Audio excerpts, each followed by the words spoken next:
Good evening guys, no? Kagigising ko lang. Tulog na ako ng mahaba. Tapos na mga bago mag alas 4 kanina. Tumain kami.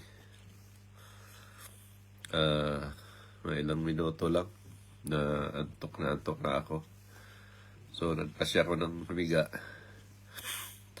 At alam ko may mensahe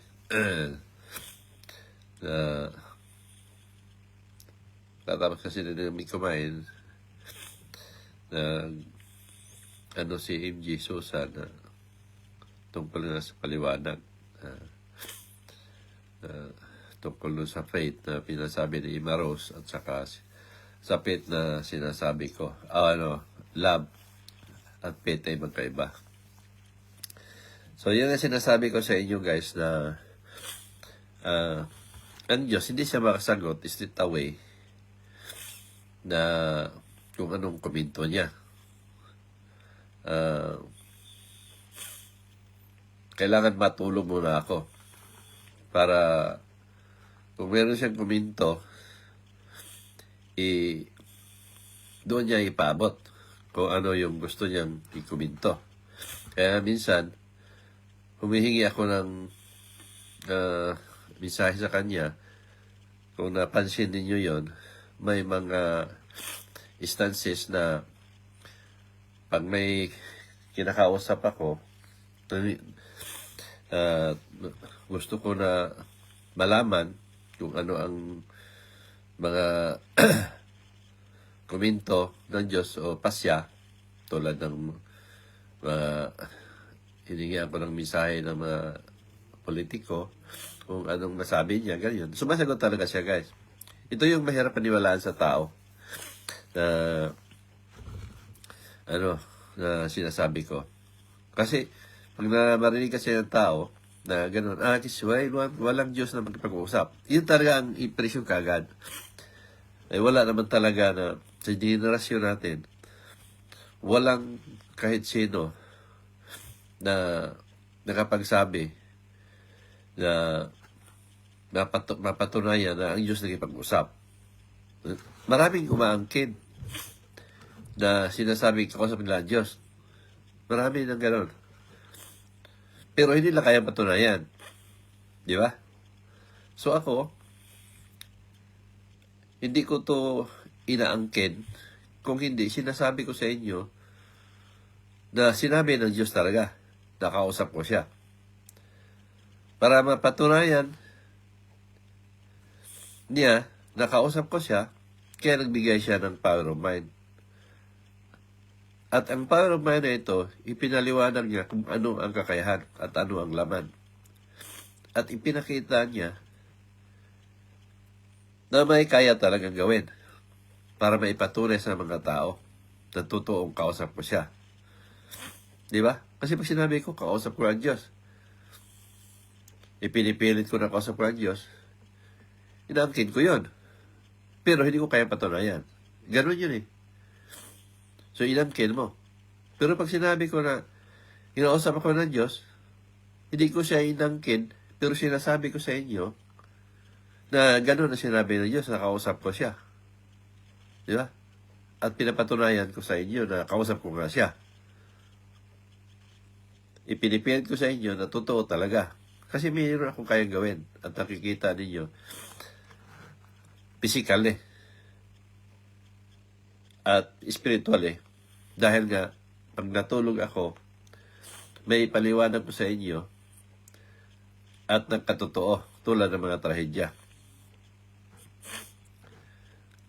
Kaya, pag sinabi pag sinabi ko na anong komento mo, nagbibigay talaga siya ng komento. Ito yung nangyayari sa sitwasyon ko ngayon na pag meron akong hinihiling sa Diyos, sa kahit anong bagay, mag-personal ko man, o sa ibang tao man, talagang may sagot. Ngayon, Kung kulang pa sa inyo yung mga nakikita ninyo, mula noon pa, mula sa boses ko makapagaling, mula sa nakitaan ko ng kasalanan, merong mga hindi ko inilahad. Una, nung pamatay nga, ilan din ito, mga mahigit sa 5 yata, na hindi ko inilahad sa public dahil confidential nga. Hindi ko sila pwede pangalanan kasi may mga karumal-dumal na pangyayari na ginawa ng isang tao. Hindi lang yung binaril na agad, hindi lang. Tulad na pinugutan ng ulo, dinala niya sa nag-utos, kung ano nga binalot, sa ano sinakyan niya. Ito, detalyado to. Bago niya ginawa yun, may bata siyang hinila. Bago niya ginawa, at anong klaseng tao. Yun ang lalo na to, hindi ko mailahad kung anong klaseng tao siya, at anong ginawa ng tao na to. So, ito yung mga confidential, guys, na hindi ko talaga pwedeng ano sa inyo, i-reveal. Dahil ito yung mga confidential na grabe. Tulad ng mga tao na gumawa siyang karmal-dumal, na chiyap-chap niya, pinuputol-putol niya, kung saan niya nilagay. Hindi lang isa, 2 tao yan, guys. Madami. Inamin niya mismo ito. At saka yung, kapatid ng tumakbo na sa politiko, na ang kapatid mismo ang pumatay doon sa incumbent ng kapatid niya para siyang manalo. Isa ito sa mga confidential. So, pag sinabi ko to, talagang sabihin nyo imposible. Di ba? Pero hindi ko pwedeng i-reveal sa inyo kasi nga, confidential na siya. Kung sila magpatunay at makita ninyo sa mga record o naman ng meron, talagang may isa, doon ninyo paniwala kayo na totoo pala, pero kamuhian siya ng tao, katakutan siya ng tao.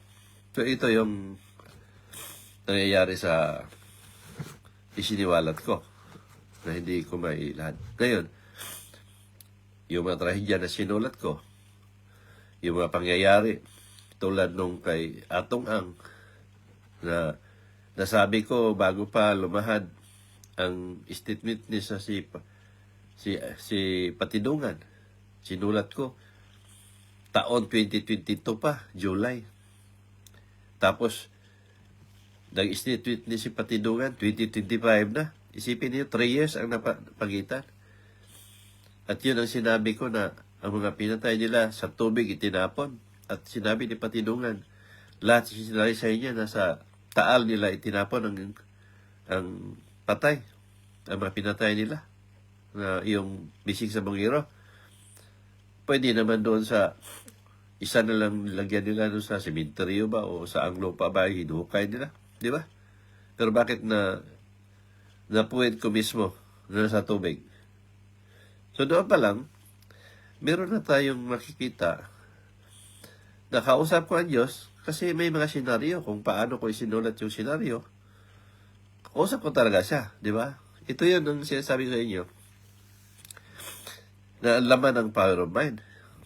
Ngayon, yung hindi ko kasamang isiniwalat sa marinig nyo palagi sa mga live ko, sa mga Zoom meeting, sinasabi ko sa inyo na may mga personal na mga mensahe na para sa akin na kinikip ko na hindi ninyo alam kasi hindi ko pwedeng i-share sa inyo. Halungkatin yung mga live ko, marami yan. Sinasabi ko na may mga confidential na mensahe na para sa akin, para sa pamilya ko. Marami yan na marinig ninyo. Ngayon, hindi nagtagal, kailan lang, nirebel ko sa inyo tungkol doon sa mga mensahe na sinabi kong confidential para sa akin na sinasabi ng Diyos na i-share mo sa mga tao. Doon ko nirebel tungkol sa mga mensahe ng Diyos doon sa pagpasok ko sa casino na itinuturo niya ang machine kung saan yung mananalo o lalabas ang grand. After ako nanaban sa casino dito sa Australia. So, doon yun nalaman na pumapasok pala ako ng casino. Kasi, sinabi ng Diyos, i-share ko eh. Ngayon, mahirap mapaniwalaan yun. Nasa sweldo ko, nagampanan ko yung hindi pa sapat. Bago man, isinasabi ko naman na gumastos ako ng sariling pira namin. Hindi pa ako nanalo noon ng mga kasino. Noong nagtelepono pa ako, nagmagastos ako sa mga tinatawag ko sa mga ginagamot ko. Sarili kong sariling pera ng asawa at anak ko. Ambag-ambag din kami. Itatawag ko sa mga tao. Matagal-tagal din yun, mga 6 months siguro yan. Kumasigit pa. Kasi hindi pa ako nag-Facebook. Kahit nag-Facebook ako, tumatawag para sa mga tao. Ngayon, ginamit ko sarili pera ko. Ngayon, hanggang sa nagkukrusada ako. At yung krusada ko na yun yung mga ginagastos ng pamasahe, pagkain ng mga tao. Marami pa. Maraming iba. Kasi magkrusada ako sa isang uwian ko sa 2 buwan o 1 buwan. May 4 o 5 krusada akong ginagawa. Linggo lang ang pagitan. Kamigin ako sa itong linggo na to. Susunod linggo sa Cagayan ako. Sunod linggo sa Bohol ako. Sunod linggo sa Cebu ako. Sunod linggo sa Manila ako. So, mahaba yun kasi hindi lang naman minsan ng krusada eh. Katulad ng kamigin, 5. O 5 yata. Cagayan 5. Tapos sa Bohol 5. Cebu 5. Sa Bataan o sa Luzon 6 yata. So, bawat taon yun. Umuulit ako, di ba? So, kung isipin niyo sa 16 years, kung ginawa, siguro 3 years lang siguro na hindi na ako nagkrusada. So, bago ako hindi na nagkrusada, kasi mayroon ng dito nakapokus ako sa AI video, dito sa Zoom, uli na lang AI at dito sa Zoom sa una. Kaya sino nabawasan yung krusada, doon naman na ako na ibina ng casino na hindi na ako makapasok. Ayon nga sa share ko na sinasabi ko sa inyo na ang sinabi ng casino na nag-money laundering ako sa pera sa gobyerno.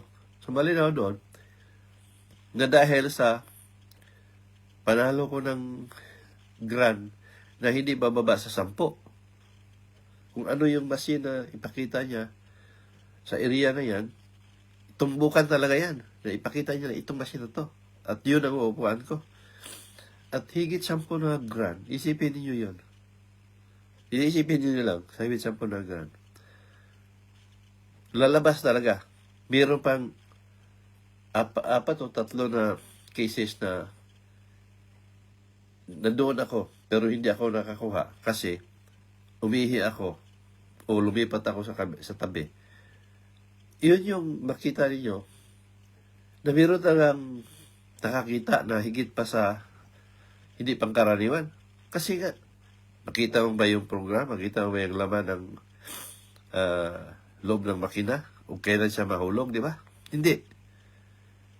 Walang kahit sino makakita. Pero bakit ipakita ng Diyos na ito, may ganyan mahulog? So, yun ang binabalik-balikan ko. Ngayon, magtataka kayo, saan ako kukuha ng pera? Di ba? Pero sa taya ko, maganda lang naman ang sweldo ko. Maliit lang naman. So sa taya ko, hindi naman ko tumataya ng 10, 5.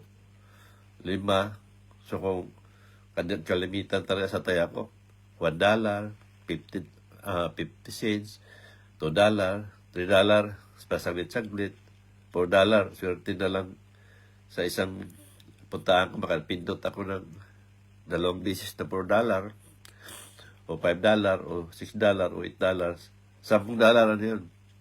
Suntok sa buwan yan, mga ganon. Sana ako kukuha na magpatagal sa akin sa pagpupo. Kasi alam kong kailan mahulog eh. Di ba? Pero hindi na siya magtatagal. Lalo na pag malapit ang krusada ko, mga one month na o 2 months. Talagang kung ano yung machine na sinabi niya, doon talaga magbalik-balik at talagang lalabas. Ngayon, saan ako kukuha doon? Upo ako doon na tagdalang oras, sa 3 oras, sipin niyo yun. Maubos na yung pera ko kasi hindi pa siya lalabas, di ba? So, saan ako kukuha? Doon ako sa roulette, nakaupo. Pag kunti ng pera ko sa doon sa machine na tinuturo niya, halimbawa, naiwanan ako ng 80 o 20 o 100, papunta ko sa roulette. Pagdating sa roulette, ito yung pinakamahirap pa paniwalaan. Dahil sa 3 umiikot sa lamisa, nagka-counter flow ng lamisa, at saka yung umiikot na lamisa, at saka yung extended na lamisa, plus yung bula pa na ihagis ng dealer na umiikot. So, 3 umiikot-ikot yan. Pero, magtataka kayo, bakit alam ko kung saan lulundag ang bula sa daming numero? Sipin niyo yan. 37 na number yan. Bago pa yan ay ihagis ng dealer ang bula, sasabihin ko na kay MJ, sinama ko siya para mataksihan nila si Susan. Dahil sabi ko na, hindi pa hinagis ha, isipin niyo yan, hindi pa hinagis. Ang bula, nandiyan pa lang sa number na yan. Hindi pa yan hinagis ang dealer, hindi pa umikot ang bula.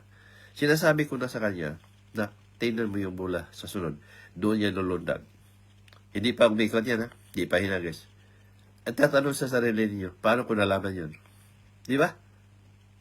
Talagang magtaka kayo at sasabihin niyo, imposible. Pero 100% at daming pagkakataon na totoo talaga. Isa sa patunay yan, si Pedro, si Charito. Ngayon, sinisita pa si Pedro ni Charito. Daddy, bakit hindi mo sinusunod si Kuya? O, di ba? So, hindi lang isang pagkakataon, 2, 4, 5 pagkakataon. Maraming pagkakataon. So, ang ginawa ko, yung 100 ko, napaabot ko ng 7,000. Yung 20 ko, napaabot ko ng 2,000. Napaabot ko ng 3,000. Minsan, yung 100 ko, napaabot ko ng 3,000 o 6,000 o 5,000. Tapos, yun yung dadalhin ko sa machine. Yun yung, kung saan yung machine, yun yung pindot ko. Pero hindi ko yun ubusin, iuwi ko yung iba, magagamit ko yung iba, at ibabalik ko din. Doon pa rin ako mabalik. So, yun ang routine, guys. Sa buhay ko, pagtatrabaho ako, nagpipising ako, normal ang buhay. Pero pag may time ako, tulad yun, nag-extra din ako ng trabaho sa labas. May nagpapagawa sa akin ng kitchenette, may nagpagawa ng granny flat, may nagpa-repair ng mga maintenance.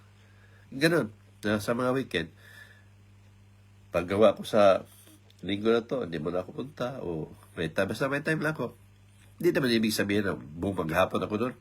Pupunta lang ako ng casino, 3 oras, 4 na oras, nandun ako. So, yun ang buhay ko kasi yung dahil sa machine na ituturo niya. So, pupunta ko tayo. Ngayon, guys, yung mga ganong message na kinikip ko na confidential, na ini-reveal ko sa inyo, nangyayari talaga na ang mga granon napunta sa akin na hulog. Hindi lang 10. O 10. Palagay ko na lang 10.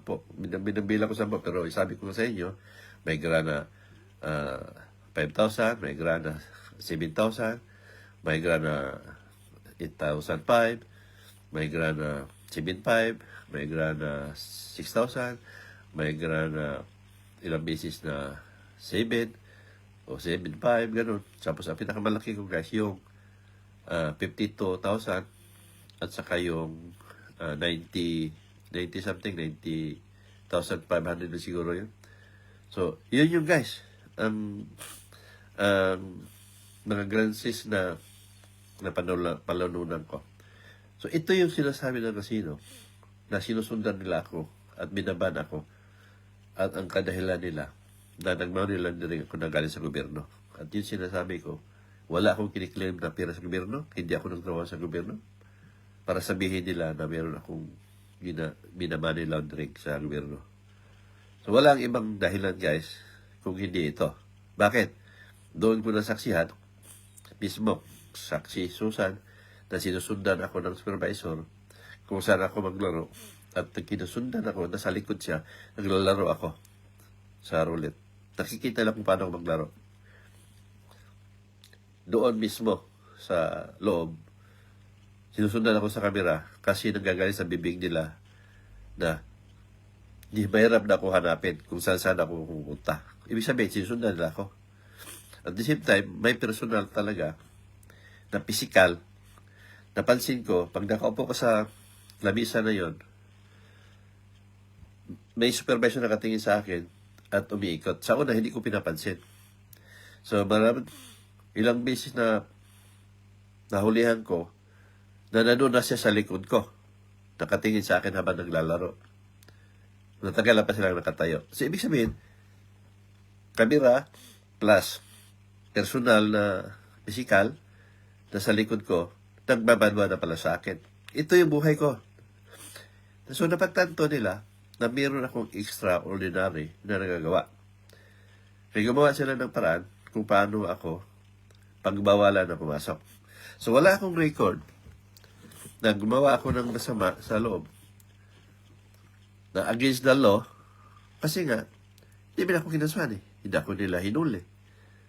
Maraming pulis sa loob. Di ba? So, dahilan nila yung bagay na yun. So, ngayon, dito sa Sydney, ganun ang ginawa nila.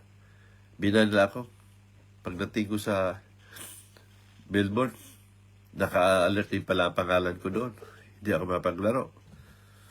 Kahit walang card, nalalaman nila na pumasok ako. Isipin niyo yun.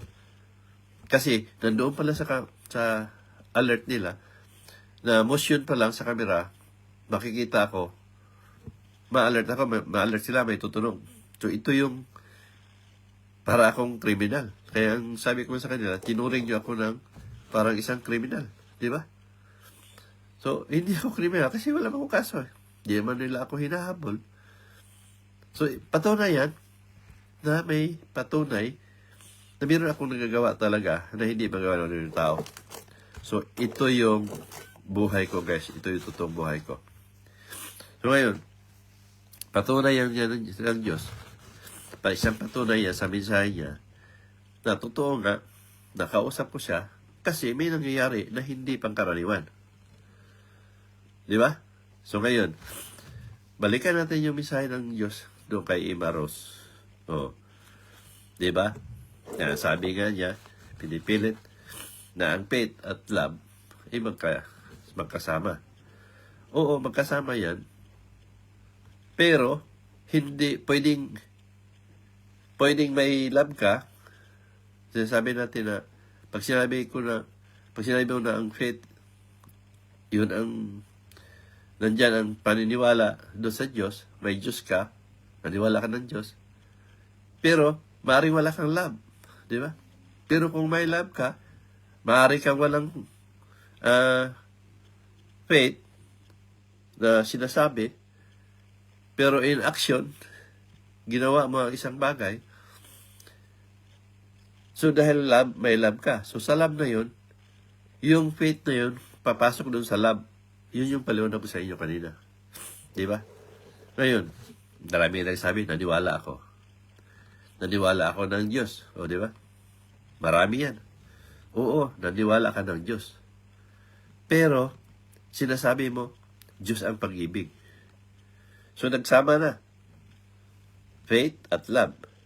Kasi ang Diyos ang pag-ibig nagsasama yan Nandoon na yung faith mo. Nandoon yung sinabi mo. Kasi yung natutunan ninyo sa pangarang saksihan ninyo o galing ba sa nabasa ninyo o galing ba sa turo ng simbahan, turo ng reliyon ninyo, sinasabi palagi na ang Diyos ang pag-ibig. Naniwala ka, Di ba? Kasi yun ang sinabi ng turo eh. So may faith, may love. So ang abang akala mo, may faith ka na. Kasi, naniwala ka na eh. At may love ka rin eh. Sa sinasabi nyo. Pero, para sa akin, hindi yan totoong paniniwala. Kaya sabihin pa natin na, dahil sa salita lang, hindi yan masabi natin na totoong love kaysa salita lang. Kasi karamihan sa tao kasi nagsasabi talaga ng ganun. Pero kailangan, patunayan, i-define mo na saan talaga ang sinasabi natin na pag naniwala tayo ng Diyos, ligtas na tayo. Madali sabihin yan, kahit sino. Kaya nga maraming mga nagsisimba, maraming tao na may reliyon, pag nakaasta, ligtas na sila. Di ba? Kaya sabi, ligtas na ako. Kami ang maligtas. Kami ang maligtas. Pero, sa pang-araw-araw na buhay, taliwas yung sinasabi din nila na ang Diyos ang pag-ibig, o naniwala ako ng Diyos, para masabi natin nagsama ang faith at pag-ibig, para may Diyos na. Di ba? Tapos, nandoon na, pang-araw-araw na buhay, taliwas, malayo. So, wala yun. Walang silbi lahat yun. Nagsama man ang sinabi ninyo na ang Diyos ang pag-ibig, pero sa isip lang at sa salita, at hindi nyo may ipakita sa Diyos man, at hindi nyo na iparamdam sa Diyos man, at hindi nyo na ipakita sa tao man o sa Diyos man, ang lahat ng sinasabi mo, burado yan. Bakit? Kung basihan lang ninyo ang sinasabi ng Diyos, na ang mapahamak kasing dami ng buhangin at ang maligtas kasing dami ng graba. Ang daming may relihiyon, iba-ibang klaseng relihiyon ang sabi na sila maligtas, at ilan-ilan lang yung hindi naniwala ng relihiyon. Saan natin kukunin yung buhangin? Saan natin kukunin yung graba? Di ba? So doon pa lang sa buhangin, yung naniwala sa turo ng mga relihiyon, pwede kang pumasok doon. Diba? Ngayon, dahil yun ang sinabi ng Diyos, kailangan pa ipaliwanag natin ng tama na nasaan ba talaga ang totoong kaligtasan. Diba? Yun yung hanapin ninyo at saan. Kasi, hindi naman pwede sabihin lang ninyo na maligtas kayo, tapos hindi nyo mapatunayan.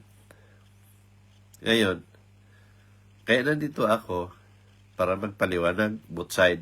Kaya kung mapansin niyo pag nangaral ako, both side, kasi yung sabi ng Diyos manggamot ka at mangaral. Ang ginagamot ko, tatlo, physical, mental, at spiritual. Di ba? Ngayon, sinasabi nga ng Diyos na ako ang tunay na niwala sa Kanya, kaya manggamot o mangaral, pinagkaluban niya ako ng power of mind.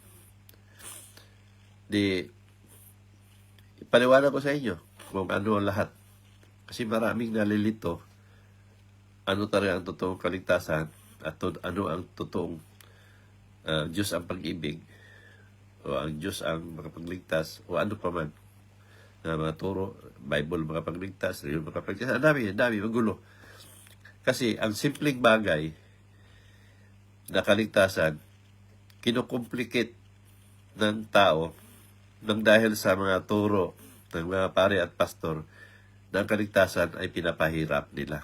So, ganun ang nangyari sa bayan ng tao. Pero sa paniniwala ko, na ang kaligtasan simple lang. Simple lang ang kailangan ng Diyos. Gumawa lang tayo ng kabutihan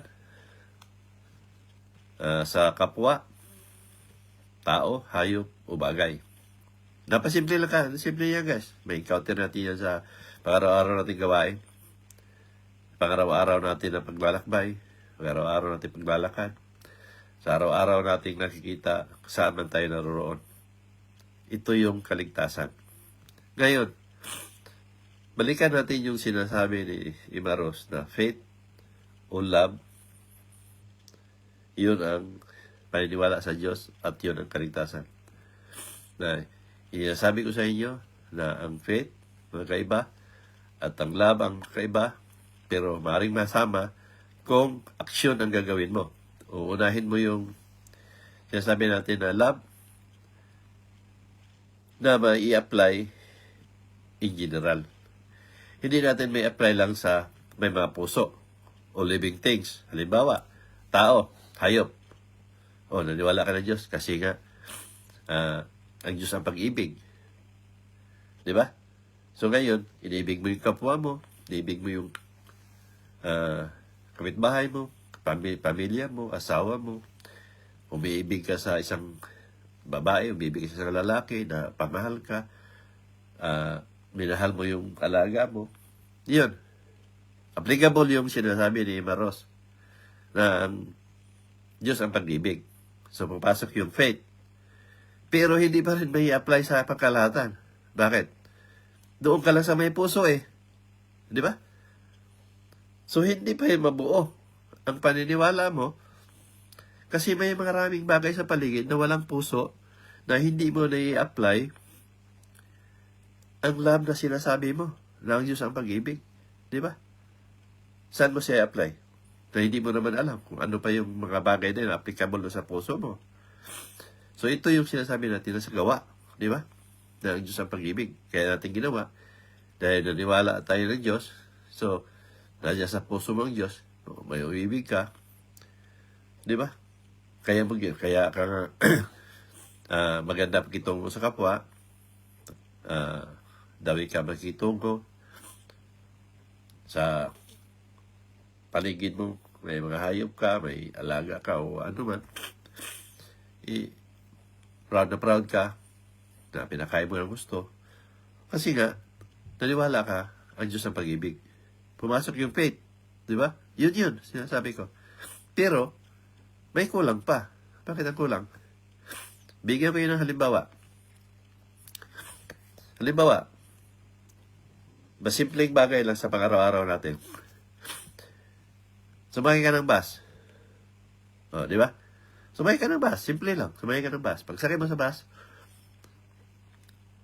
maganda pakitungo mo sa mga pasahero.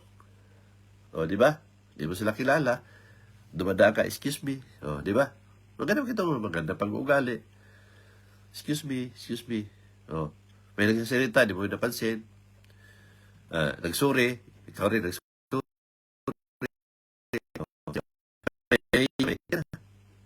Pero may nakita ka sa isang sulok, may nakita kang papel, bote, na pagulong-gulong sa bus, hinahayaan mo lang, di mo dinampot. Ngayon, okay yun. Di mo naman basura yun eh. Pero ginagawa ko yan, dinadampot ko. Ako. Hinahayaan ko sa tamang basurahan. O yan. Lumakad ka ngayon. Bumaba ka sa bus, naglalakad ka. Nakita mo, merong plastic o basura, papel, na siya dinaanan mo. So ngayon, titingnan mo lang. Ay, di mo naman basura yan eh. Di ba? Siyempre, yun ang ano ng tao eh. Di mo basura, ba't mo nadaputin nga? Di mo naman basura. Bahala na dyan. Kung saan nyo mapunta. So, ngayon, naniwala ka na may Diyos. Love, Diyos ang pag-ibig. So, may faith ka. Nandun na. So, nakita mong basurang plastic, hinayaan mo. Di ba? O, pinalampas mo muna. Ikaw mismo, sarili mo. Nagtapo mo ng may basura ka. Kung saan mo na lang ng hinagis. Kumain ka ng ganito. Hagis ka ng hagis kung saan gusto mo. May inuminom ka ng tubig. Ihagis mo lang kung saan ang gusto mo. Sa sinasabi mo na may faith ka, may love ka, pero ginawa mo yun sa pang-araw-araw. Di ba? May nakita ka, ikaw mismo ang gumawa. So ngayon, pinagmalaki mo na may faith ka na Diyos ang pag-ibig. So may Diyos ka sa puso, na i-apply mo sa pang-araw-araw mo, sa kapwa mo na may puso. O di ba? Hayop, tao. Pero sa bagay na ipaniwanag ko sa inyo, na nakita mo ng basura na plastic, hindi mo ni-apply ang puso mo na sinasabi mong Diyos ang pag-ibig. O, di ba? Paano natin gagamitin yun? Para may apply natin. Damputin mo yon ang basura, kasi ang plastic na yon, ang basura na yon, nagkakaroon ng hazard. Di ba? Dahil hazard, may dala-dala siyang risk. O, di ba? Hindi yun naisip yan. Yung hazard na yun, siya yung nagkukos ng risk na maaring makasira o maaring makapilay. So dahil ang advanced thinking mo na ito ang mangyayari, dinampot mo. Dahil ayaw mo na may mapilayan eh. So love mo yung kapwa mo. Ayaw mapilay.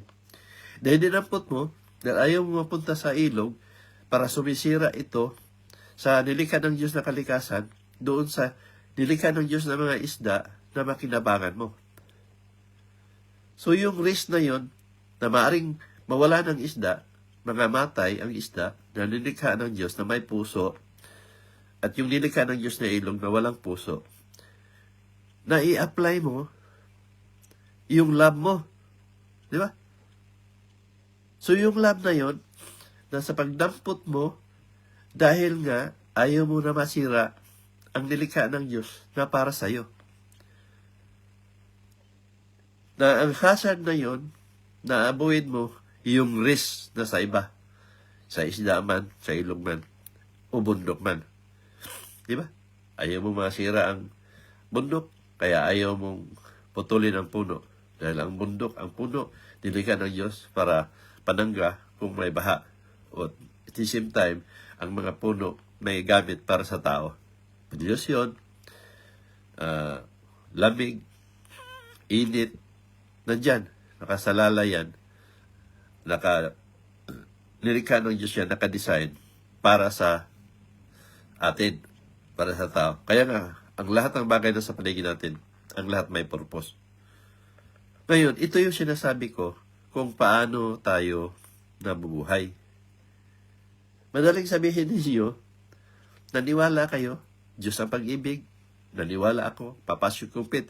Pero yung ipiniwala ko sa inyo, na mayroong hazard sa mga nakikita ninyo, na ang hazard na yon ay nakakaroon ng risk na maaari siyang mamatay, mahulog, maaari siyang madulas, maaaring masira ang madumihan ang tubig, at yun ang ikamatay ng isda na i-design ng Diyos na para sa atin. Ito yung sinasabi ko sa inyo na simpleng buhay. Kayo, naglakad kayo, nagawa ba ninyo yan? Hindi nyo nagawa yan. 100%. Pero ako, ni-share ko na sa inyo yan, mahaba ng panahon, maraming panahon. Sabi ko sa inyo, na maglakad ako sa kalsada o sa nag-fishing ako, marami nagkalat na plastic. Dampot ko yan, nilagay ko sa basurahan, natang basurahan kasi may nagkukulikta. Tapos yung ng pere, hinulong ng ibang fisherman. Ginamit ko yung table ko, yung yung bridge na damyo, mahaba yon na may aluminum na may bakal. Lumulutang yung pag nahulog kasi mga tubo yun. Ginamit ko yung pang-fishing ko na mamahaling line. Itinali ko lang sa damyo, itinali ko sa platform para hindi ito i-anod at hindi mawala kasi pinag-aari ng council yan. Di ba? Sino ang magtitik ng risk doon sa gamit ko na mamahalin para lang itali doon at masira yung gamit ko, para itali lang sa damyo para hindi mawala at maring makuha ng council? Yung gamit mo na mahal o itong mas mahal pa sa gamit mo na isa sa nakinabangan ng marami? Sige, isipin niyo mabuti. So ito yung sinasabi natin na nangalaga tayo sa mga bagay na alam natin na makinabangan. Wala tayong nakikita, walang puso, pero nai-apply mo ang love mo sa mga bagay na yun. Ito yung love na i-define natin na applicable sa lahat. Sa inyo, tulad ng paliwanag ni Imaros, ang dami siyang sinasabi kasi marami siyang binabasa na articles, mga sinusulat ng mga writer, pinaliwanag ng writer na ito yung life, ito yung love. So ito yung nakukuha ni Imaros. At the same time, yung mga naririnig siya, pinagsama-sama niya yun. Kaya pwede niyang ipanglaban ang natutunan niya. Pero, hindi mo may apply sa lahat. Ang definition ko ng love, simple lang. May apply natin sa lahat. Base sa mapaliwanag ko sa inyo. Yun yung love. So, dahil mayroon kang love, papasok na yun yung faith. Di ba? Kaya mong ginawa, kasi naniwala ka. Ngayon, sa paniniwala na yun, mapatunayan mo na ginawa mo, na i-apply mo sa sarili mo, dahil yun ang nakikita ng Diyos, na ikaw ay tunay na niwala sa Kanya. Kaya nasa ang Diyos na sa puso mo. Di ba? Yun eh. Hindi yung sinasabi mo, ang Diyos ang pag-ibig, may fit ka na, pero hindi mo ginawa sa sarili mo. Hindi mo na i-apply. Dawi ka magsalita, dawi ka magkitungo sa kapwa, dawi ka magkitungo sa hayop, dawi ka magkitungo sa nilikha ng Diyos sa paligid, hindi yun i-apply ang love eh. Di ba? Kung mayroon man kayong love sa human being lang o sa living things lang, yung mga bagay dito nakita natin na may mga buhay, pero sa mga bagay na hindi nyo nakitang may puso, tulad ng ilog, puno, o ano pa man dyan, hindi ninyo na i-apply yung sinabi yung love, hindi yung applicable sa lahat. Hindi totoong ang Diyos ang pag-ibig kasi hindi i-apply sa lahat eh. So, kailangan, guys, ang sinasabi nating definition ng love, applicable sa lahat ng bagay. Kung napagmahal ka lang hanggang lang sa tao, para maipakita mo na, mabuting tao ako. O, di ba? Tuwang-tuwa ka na, proud ka na. Mabuting tao ako eh. Lalo sinabihan ka, yan siya, mabait yan eh. Yan siya, mabuting tao yan eh. Kasi, nakikita ko yan, makita mo sa, marami siyang meron. Talagang tinitreat niya parang tao. O, di ba? So, ikaw naman sinabihan, tutuwa ka. Doon yan yung papasok, yung sinasabi ng Diyos, na isa sa ayon sa tao, ang Panginoon may kapalit. Ginawa mo lang yun, kasi para purihin ka. Ginawa mo lang yun, para ipakita sa tao na buting tao ka. Pero hindi mo naipakita sa tao na ang kabutihan mo pang iba na hindi nakikita at ang Diyos lang ang nakakita. Hindi mo naman ginawa yun. Wala mo nakita. Naglakad ka mag-isa dyan. Merong plastic dyan. Ano man nang meron nakita mo, hindi mo ginawa. Kasi wala mo nakakita eh. Wala man puri sa'yo. Diba? So, ginawa mo isang bagay, tumutulong ka, nagbigay ka ng pera, sinasabi mo, may tinutulungan ako ganito. Kasi gusto mo purihin. Gusto mo sabihin na mabait ka, matulungin ka. Ito yung kalooban ng tao eh. Di ba? Ngayon, sa Diyos, hindi yan. Nakikita ng Diyos. Kasi isa sa ayaw ko sa tao, ang paniwala may kapalit. Ginawa mo lang yun. Ang mga bagay na yun, kasi nga, may hinahangad ka na kapalit. Puri o ano man ang gusto mo mangyari. Gawin mo lang kasi may plano ka sa sunod na panahon. Tatakbo ka kapitan, tatakbo ka konsyal, tatakbo ka presidente, o tatakbo ka ng mayor, gobernador, congressman, o senador. Ito yung mga ginagawa ng tao na ginawa na isang bagay kasi may kapalit na hangarin. Ito yung guys, ang sinasabi ninyo. Kasi may Diyos yan eh. Pastor yan eh. Diba? Tingnan mo si pastor, mabait si pastor. Magaling si pastor magsalita. Magaling si pastor ay magpaliwanag. Makatao si pastor. Meron si pastor tinutulungan. Kasi gusto rin ng pastor makita. Ang isang ginawain niya, sinasabi niya, tinutulungan ko para ang tao maakit at magpasapi. Ito din yun. Mga paniwalang kapalit yan. Lahat yan. Meron din, hindi yan. Kailangan ng Diyos yan. Hindi nakita ng Diyos yan. Kasi ginawa nga ng tao yan. Dahil may hangad sila. Maraming mga bagay, guys, na pwedeng sabihin ninyo na may Diyos, may pag-ibig yung tao na yun. Sa nakikita ninyo. Pero hindi na-apply sa lahat. Tulad nga yan, sabi ko sa inyo, ng pastor, mabait, ng paliwanag, pag nagsalita, hindi makabasag ng baso, pero sa gawain nila, yun alam, tulad yun ng murap, kasama sa flood control, o di ba? Kasama sa nag-impis kay Sarah, o ano-ano pang ginawang mga pastor na yan, di ba? So ngayon, nasaan yung paniniwala nila sa Diyos? Nagtuturo sila sa salita ng Diyos, pero hanggang doon lang. So, hindi yan nakita ng Diyos, guys. So, ito yung sinasabi ng Diyos doon sa pinakita niya na kailangan mo na ako matulog para magkomento siya. Yung bubong na nakita ko, nakatingala ko sa bubong na yero, na sa dulo ng yero, mayroong awang na 1 metro. At sinabi ko, bakit hindi buo na ang paggawa? Hindi na buo. Kasi matuluan ka pa rin, mabasa ka pa rin. Kasi kulang. So kung babasahin natin yung simple, pagkabasa, kasi sinabi ng Diyos dyan, na hindi pa buo ang paniniwala ni Imaros. Meron pa siyang mga bagay na hindi naunawaan at naintindihan, lalo na sa paliwanagan, sa pit at saka sa lab. Ito yung ipinipilit ko. Kasi ito ngayong tama. So ngayon, binakapan ako ng Diyos na ito, tama ako, kasi pinakita niya sa pamagitan ng bubong para sabihin niya, hindi pa buo ang paniwala ni Imaros. Kaya sabi ko, mas maganda yung magkomento ang tao kasi may kasagutan talaga yan. Either mabuti at masama, sasabi ko talaga sa inyo. So ito yung naging resulta doon sa paliwanagang palitan para maibalidit natin na tama talaga ang paniwala ko. Kaya ako ginamit ng Diyos eh. Kaya nga sa Power of Mind may nagagawa na nagkatotoo eh. Di ba? So ngayon ipipilit mo yung sayo na hindi mo naman talaga mapatunayan dahil siguro sa matalino ka kasi marami kang binasa, masabi mo matalino ka na kasi marami kang nabasa o ano-ano man, kaya mong ipagtanggol, kaya mong ipaglaban. Kasi nga, meron kang mga bisis kung anong bisis mo Pero, simple nga lang ang tanong ko kanina sa Zoom. Paano mo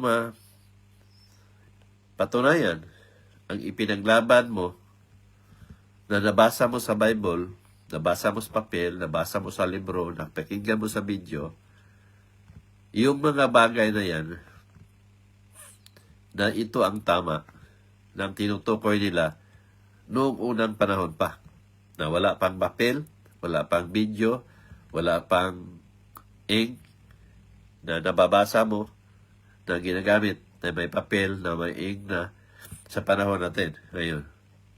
Binabalik ko ang nakaraan, 2,000 years before, o how many years before Christ, na wala pa tayong ink, wala pa tayong papel, wala pa tayong tila, dahil noong unang panahon pa, sa kasaysayan ng kapanahon ng nanay nila, nanay pa ng nanay ni Noah, o tatay ng tatay ni Noah, o ni Noe, o sino pa. Kasi mahabang panahon yun Paano natin mapatunayan ang tama at totoo ang ipinaglaban natin na wala tayo sa panahon na yun? Sige, sino magpapatunay sa akin? Walang kahit sino makapatunay yan. Ipinaglaban natin ang kwento na nababasa natin ngayon sa panahon na to. Dahil sa marami nagsusulat, nagkakahaka. Kaya nga yung Bible wala nga mapagsabi ng totoong pinananakan ni Jesus Christ Ito sa 2,000 years na yun after Christ. Di ba? Nakipaglaban tayo, nakipagtagisan tayo sa kapwa natin na ito yung sinabi ng Diyos, ito yung nangyari sa panahon ni Jesus Christ. Sa panahon natin na to, 2,000 years after Christ. Na hindi nyo naisip, backward, before pa sa 2,000 years before Christ, doon lang kayo sa apostol, umpisa, 2,000 before Christ, sa mga apostol lang panahon. Pero hindi nyo binalikan, backward pa. Sa nanay nila ni Mary, sa nanay ni Mary, yung gano'n ba? Backward ka pa ng how many years? Kasi ang tao, noon pa. Ang maalala lang natin, 2 generation. Certain lang may 3 generation tayo. Sa edad natin, 60, sa lolo ninyo, baka siguro naikwento na sa inyo na ang lolo sa lolo mo, pero yung lolo pa sa lolo mo, lolo pa, hindi nyo na alam yun. Minsan nga, 2 generation lang, alam mo eh. Lalo na pag walang ng kwento, lalo na pag ikaw lang anak. Wala kang mga tiyuhin at tiyahin kasi hindi mo na alam. Ang alam mo lang, pangalawang generation lang. O, di ba? So, ito yung paniniwala, guys, na hindi natin kayang patunayan kasi nga, wala tayo sa panahon na yun. Anong papatunayan natin? Ipinaglaban natin, pinagpilitan natin, dahil nababasa natin sa panahon na to. So, ang nag-utos sa'yo, talino. Di ba? Kasi nagbasa ka eh. Natandaan mo eh. Ito yung mga sinasabi, pinaniwalaan mo eh. O di ba? Ito yung sinasabi natin na ipinaglaban ng tao, panindigan ng tao, ipinaglaban, pero hindi kayang patunayan. Ngayon, ano magpatunay? Sa sinasabi ko, tanungin niyo ako, anong patunay ko? Bakit totoo ako at tama ako? Kasi nga, nandito yung sinasabi ng Diyos na ako ang tunay na niwala. Yung ipiniwala ko sa inyo, hindi nyo naisip yan. Nakapinindi kayo sa nababasa at nakikita ninyo. Tulad ng paliwanag ko sa inyo tungkol kay Noah. O kay Adan at iba at piniwalaan nyo doon tayo galing. Ipaliwanag ko sa inyo, hindi taliwas doon sa turo ko. Ng Diyos naglikha ng tao higit sa 3. Di ba? Sa inyo, galing tayo kay Noah. Yung ganun ba? So, isa sa paniwala ko na sinasabi ng Diyos, ikaw ito ay naniwala. At maraming basihan ng Diyos kung ano ang paniwala ko na isinishare ko sa inyo. Kung bakit ako ang tunay na naligtas. Kasi, ang kaligtasan, alam ko kung saan. Alam ko kung saan ang tao nakasala. Sa inyo, nagkasala ang tao. Doon sa paggawa o paglabang na doon sa napalabas sa 10 utos o ginawa sa 10 utos. Pero sa paniwala ko, ang Diyos hindi nagbibigay kung ilang utos na gagawin mo, na sundin mo para maligtas ka. Di ba? Sa inyo, 10 utos lang. Yun yung piniwalaan nyo. Kaya pwede kayong gumawa ng kasalanan ng marami kasi nakasampo na kayong mabuti. O di ba? Ganun lang kasimple. Pero ako hindi. Isa lang ang kasalanan mo, paring magpapahamak sa'yo. Di ba? Bakit? Ito yung ayaw ng Diyos eh. Ngayon sasabihin niya, ay, ang dami ko nang nagawa. Tumulong na ako. Pakitungo sa pamilya ko. Pakitungo sa kapwa ko. Pakitungo sa mga hayop. Di ba? Marami akong nagawa. Nakasampo na ako. O tapos na. Piling mo, ligtas ka na. Marami nagsabing tao, mabait ako. Marami nagsabing mga tao na matulungin ako. At marami pa akong nagawa. At marami nagsasabi na mga tao na mabuting tao ako. Tapos na, ligtas na ako. Meron na yun ako. Pinupuri ako ng pare ko. Pinupuri ako ng pastor ko. Nagbigay ko ng pira sa pastor. Nagbigay ako ng pira sa pare.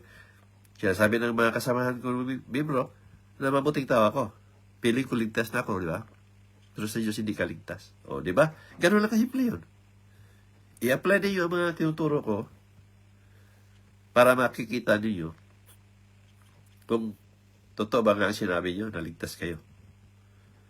Para mabuo ang paniwala ninyo. Kaya nga sinasabi ko, unawain, intindihin, para makinabangan ninyo.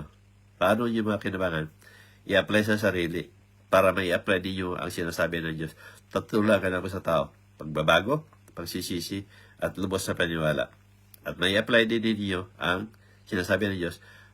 Tatlo lang nasaan ang pagbabago at pagsisisi at paniniwala isang tao, samantalang ito ulit niya mga bagay na ayaw ko. Yung dalawang mensahe na yan, gawin ninyo yung sarili ninyo, check. Makikita ninyo kung nasaan kayo nalagay. Ligtas ba kayo o hindi? At itong mga paniwanan ko sa inyo, isik-in ninyo yan sa utak ninyo para pag mayroong makipagdebate sa inyo, alam na ninyo ipaliwanag. Hindi lang yung naniwala kayo na paliwanag ninyo. Turo yung so lalo eh. Ang Diyos hindi dapat pagkakitaan. Nagipagtagisan ka na, di ba? Kasi yun ang turo ko. Pero, hindi mo pa nailigtas yung tao na yun. Kasi hindi mo yan alam kung ano ang totoong kaligtasan eh. Di ba? Yun lang, sinasabi ng justification. So, hindi niya ginawa, hindi siya pasimbahan, hindi siya nagpista. O, di ba? Piling niya, ligtas na siya. O, di ba? Pero pag ito mo sa kapwa, mapangit ugali. Di ba? Chismis doon, chismis dito. Pag may sinasabi ang kapwa, karating doon sa kung saan. Di ba? So, wala kaligtasan. Oo nga, hindi ka nagsimba. Hindi ka nagbigay sa pare mo, hindi nagbigay sa pastor, kasi niwala ka sa turo ko. Hindi ka nagpista kasi yun ang turo. Pero ang ibang turo, hindi yun i-apply sa sarili ninyo. Hindi nyo ginawa pang araw-araw eh. Di ba? Kaya hindi kayo maligtas. Kailangan ng Diyos ng, kung maaari, 100% na masunod mo ang sinasabi ko na ito yung paniniwala. Hindi lang yung ginawa mo ang 1, 2, 3, okay ka na. Madali lang yun guys, hindi masirap. Yun na paliwanag ko sa inyo na sa 3 kailangan ng Diyos, isa lang ang gagawin ninyo. Yung sinasabi ng Diyos na 3 kailangan sa tao, pagbabago, pagsisisi, at lubos na paniwala. Ang gagawin lang ninyo, pagbabago. Alam na ninyo kung ano baguhin sa sarili ninyo. Pag-uugali, yung natutunan, paano kayo mabuhay. Alam nyo, yung tinasabi ko ninyo, makita kayo ng buti. Daputin ninyo. Kasi may hazard yun. Yung hazard na yun yung buti. Yung rest, yun yung makasira doon sa buti. Kung ano meron. Risky ba? Na yung sa buti na yung pagnapakan mo, kasi hazard yun, maaaring magdulot ng masama doon sa makaapak, yun yung risk, tapos mapilay. Yun yung risk na nangyari. Para ma-eliminate yun, na hindi mangyari, dahil ayaw mo na may kapwang masaktan, ayaw mo na may masira na kalikasan, ayaw mo na mamatay ang isda, damputin mo at ilagay mo sa tama. Iyon yung pagkatao ko guys ginagawa ko yan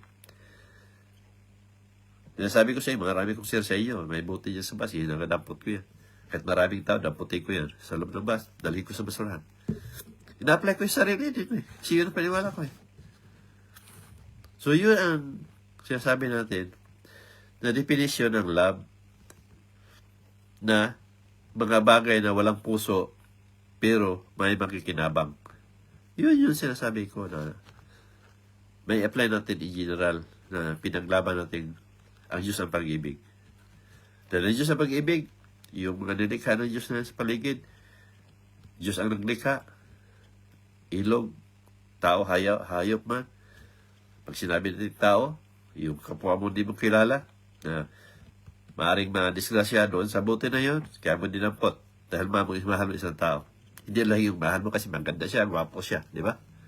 Yun ang katao Ngayon, i-apply mo yung pag-ibig mo na sinabi mo Diyos sa pag-ibig. At the same time, may nilikha ang Diyos din na walang puso, tulad ng ilog o dagat. Ayaw mo na punta sa tubig yan at lumutang-lutang doon sa dagat at maaaring mangamatay ang isda sa pollution na tinapon ng So ito yung mga risk na iniiwasan mo na mangyari sa nilikha ng Diyos. So malinis ang labas. O, di ba?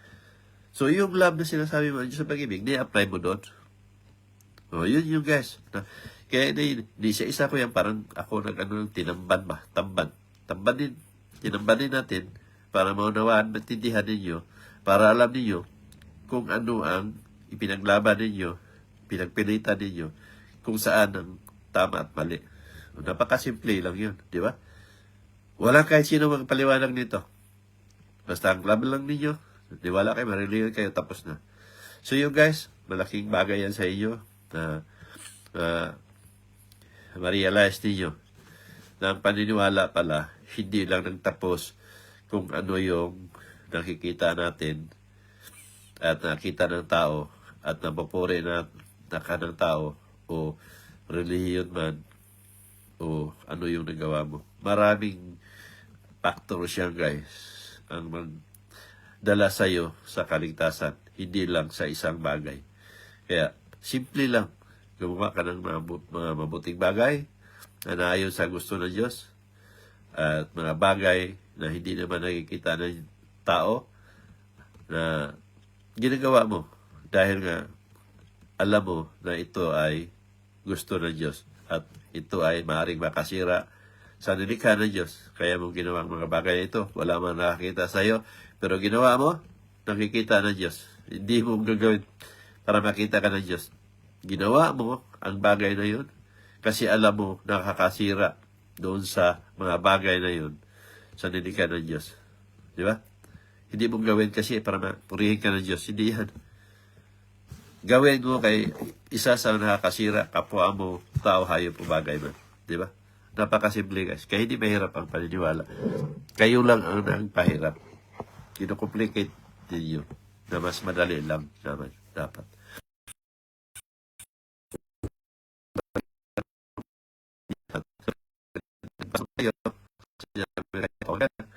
So, sa Pilipinas, gabi,